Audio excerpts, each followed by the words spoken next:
श्रीमद् भगवद गीता अध्याय 5 कर्म संन्यास योग श्लोक 6 श्लोक संन्यासस्तु महाबाहो दुःखमाप्तु मयोक्तः योग युक्तो मुनिर्ब्रह्म न चिरेणाधिगच्छति।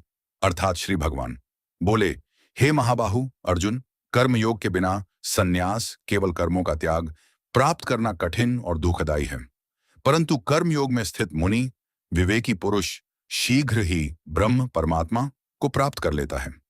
इस श्लोक में भगवान श्री कृष्ण बताते हैं कि यदि मन शुद्ध नहीं हुआ है तो केवल बाहरी संन्यास, घर परिवार या कर्मों का त्याग पर्याप्त नहीं है।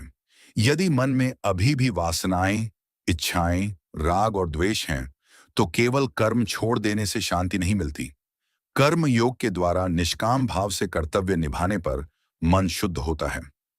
शुद्ध मन वाला व्यक्ति सहज ही आत्मज्ञान प्राप्त कर ब्रह्म को प्राप्त कर लेता है।